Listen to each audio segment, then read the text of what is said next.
안녕하세요. 이번에는 8월에 도쿄 3박 4일 갔다 온 얘기 해드릴게요. 먼저 일정 설명해드리겠습니다.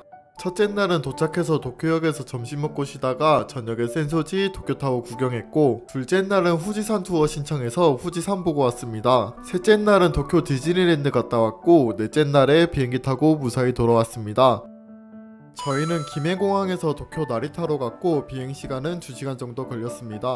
일본은 입국하실 때 비지재팬 미리 작성하시면 입국 심사 편하게 하실 수 있습니다.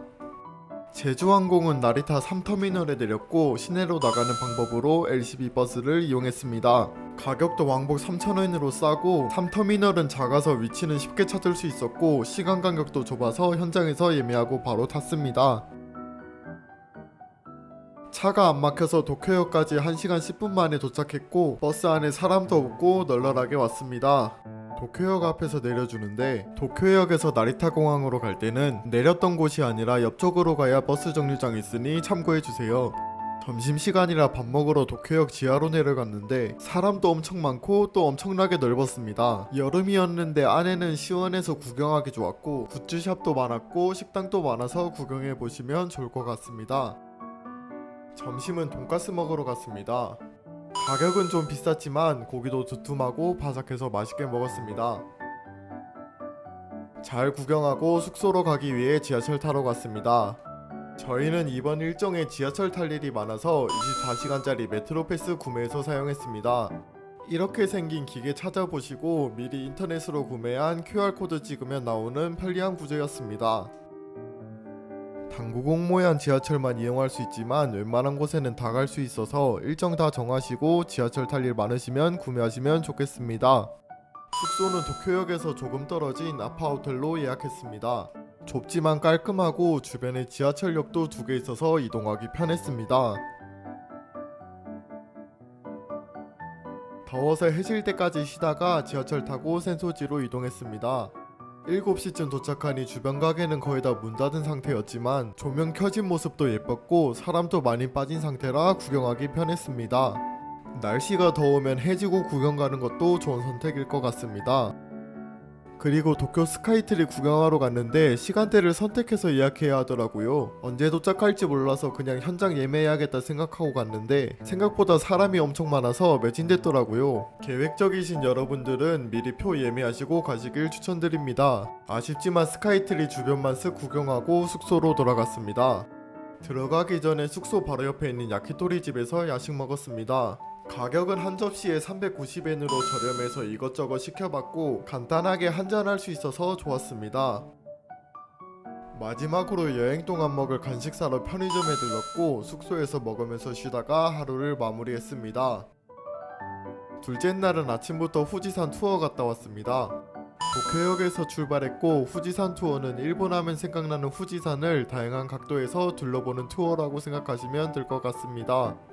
다 6곳 이동해서 가이드님이 지역 설명해 주시면 자유롭게 후지산 배경으로 해서 사진 찍고 둘러보시면 됩니다.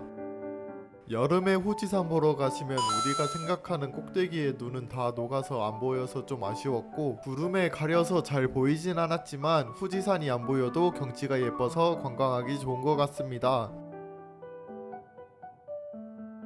여기서 제일 아쉬웠던 점은 점심시간은 제휴된 식당에 버스에서 미리 예약받고 갔는데 음식이 너무 식어있어서 별로였고 다음번엔 도보 10분 거리에 편의점에서 간단하게 사먹을 것 같습니다.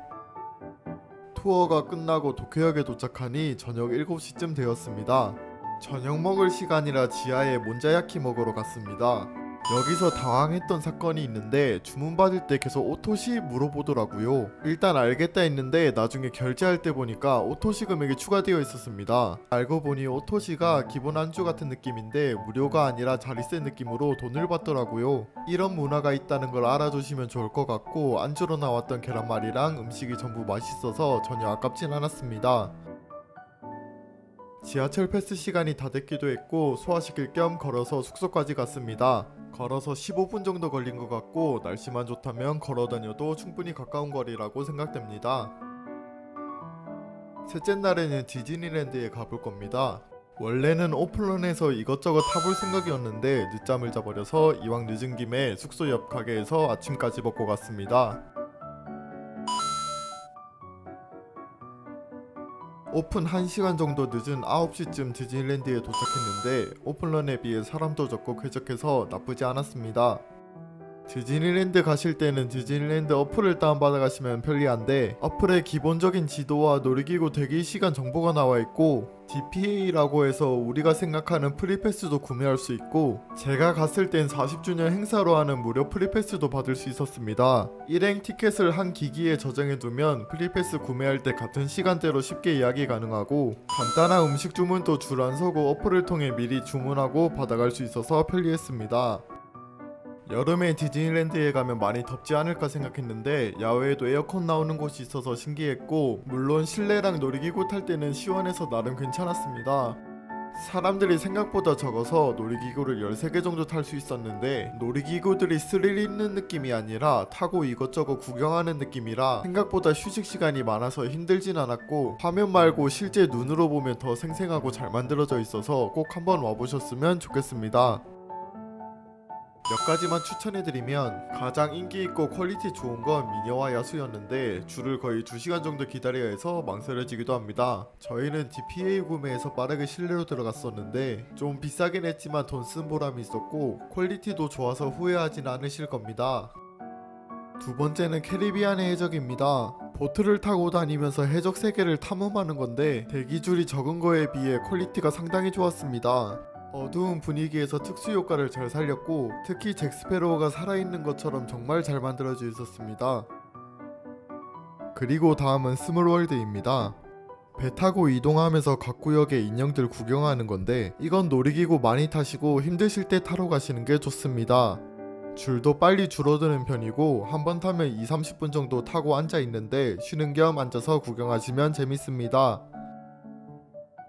이외에도 하나하나 전부 재밌었는데 소개 못 시켜드려서 아쉽고 잘 만들어져 있으니 꼭 한번 방문해 보셔서 이것저것 타보셨으면 좋겠습니다. 점심은 앨리스 컨셉인 식당에서 먹었는데 밥 먹으면서도 구경하는 재미가 있어서 좋았고 가격은 비싼 편이었지만 맛있어서 만족했습니다. 마지막으로 신데렐라 성에서 하는 캐슬쇼까지만 봤고 퍼레이드까지 보면 돌아갈 때 힘들까봐 그냥 갔습니다.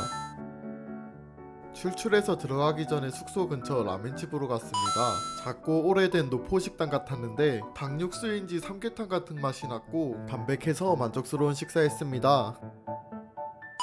마지막 날엔 버스 타고 도쿄역으로 가고 LCB 버스 이용해서 공항으로 갔습니다. 점심은 공항 안 편의점에서 배부르게 먹었고 편의점 이외에도 여러 식당들 많았고 기념품 가게도 여러 개 있으니 여유롭게 오셔서 구경하셔도 재밌을 것 같습니다. 무사히 비행기 탔고 부산에 도착했습니다. 여름에 디즈니랜드 가는 게 너무 더울까봐 걱정 많이 했는데 실내로 들어가면 에어컨 빵빵해서 나름 버틸만 했었고 다들 그런 생각이었는지 생각보다 사람이 없어서 놀이기구 여러 개 탈 수 있었던 것 같습니다. 추천할 정도는 아니지만 생각보다 버틸만 했다 정도만 알아주시고 궁금한 점 있으시면 댓글로 남겨주시고 재밌게 보셨다면 구독, 좋아요 부탁드립니다. 그럼 시청해주셔서 감사합니다. 오늘의 얘기 끝!